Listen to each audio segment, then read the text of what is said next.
What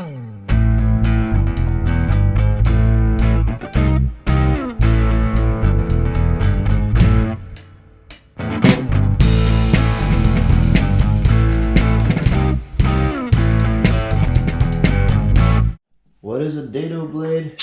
Okay, glad you asked. It's basically a system of blades where you have two end blades, extra thick. Then you got these chippers that go in the middle. 1, 2, or 3, however many you use. And then spacers and shims and stuff. The idea is to make wide grooves. So if you buy this kit, it's got this chart that shows you, okay, for such and such thickness of a groove, you need the two end blades, however many of these chippers. It comes with 3 of them.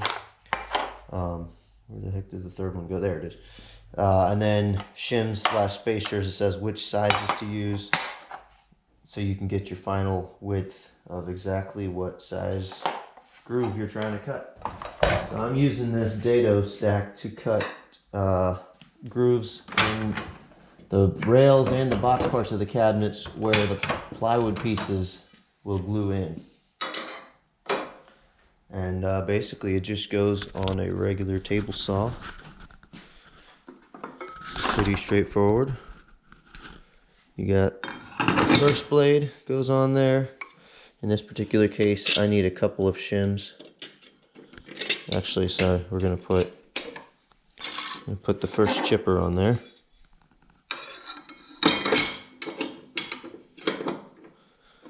Then I have these 2 little shims. Officially, they're not needed for a 1/2-inch groove, which is what I'm trying to cut.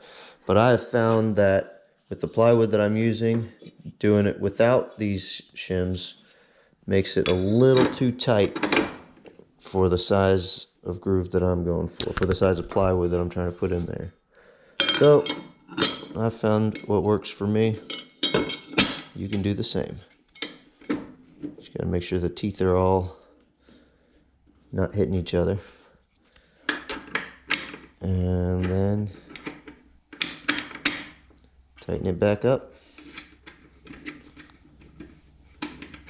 And you're ready to roll. And of course, if you get a dado stack, you gotta get a plate with a wider groove cut in it. Otherwise, you'll cut the plate. Another thing you can do with your table saw is feather boards are always great, right? I made this, well, this is from some other tool I had. I think this came with my router table. This feather board. What it does is, as you feed the material through, you set it just the right height. So it goes through and it can't kick back. So it helps hold the material down onto the table of the table saw, and it won't let it kick back at you. Pretty handy. So when you're doing dado cuts, usually your groove's got to be an exact depth. Yeah, it's got to be an exact depth. So if you're a piece of wood, if you're pushing it through and it like goes up or something, it's not going to make an exact depth cut. So this helps to hold it down without having to get your fingers anywhere close to the blade. As you can see, I still have all of my fingers. I plan to keep it that way.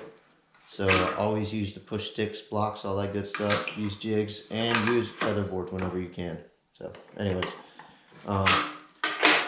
this is called a sacrificial fence. Basically, it's a fence that I don't care if it gets cut by the blade. So when I'm making cuts really close to the blade like this, I don't have to worry about the blade hitting the fence.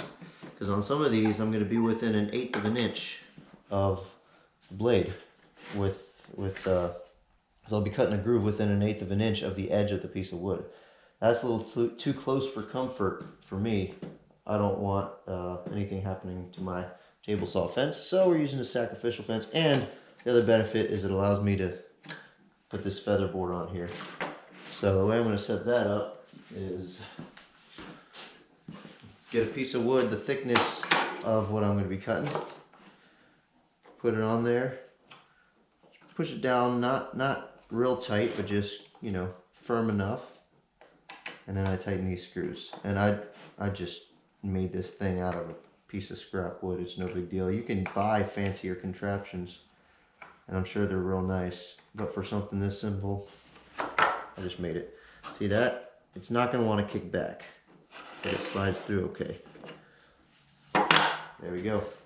Now I just set it up. And by the way, while I'm doing all this, the saw is unplugged. You don't want to be doing this with the saw plugged in. Like I said, keep your fingers, keep your digits. This gauge, I used it to set up the height of the saw blade.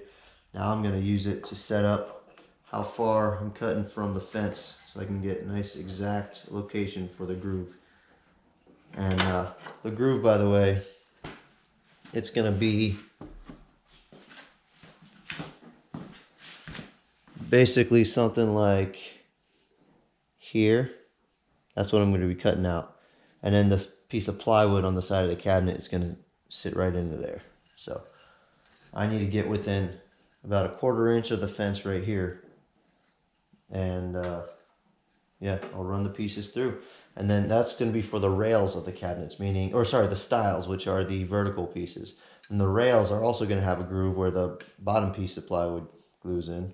That's going to be even closer. That's going to be about 1/8 of an inch from the edge. So, yep, I'll get this set up and run the pieces through. Once I think I got it set the way I like it, before I start running all my actual pieces through, I always put a piece of scrap through there and make sure that it's exactly set up right. So, grab a scrap bucket here. Here's a scrap. Make sure it's the right width. Yep. Alright, we're gonna test this cut. Oh, guess I better plug the saw back in, huh?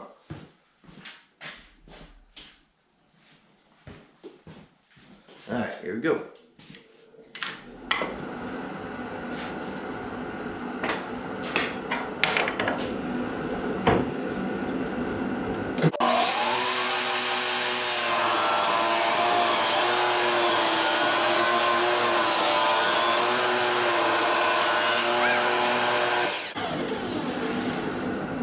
And there it is. You see that?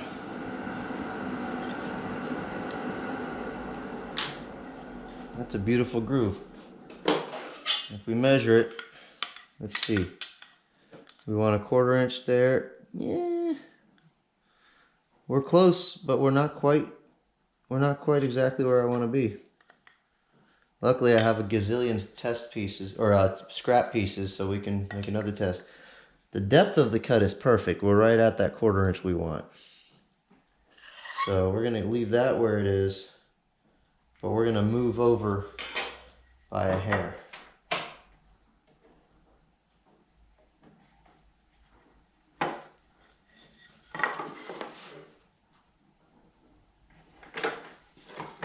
Now we'll, shoot, I guess test it on the other side of this piece.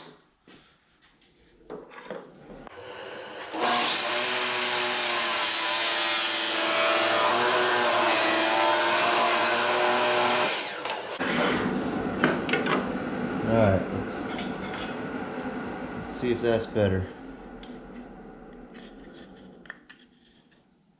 Yep, I like that. Got 3/4 of an inch here. We got a 1/4 right there, and it's a 1/2 inch groove.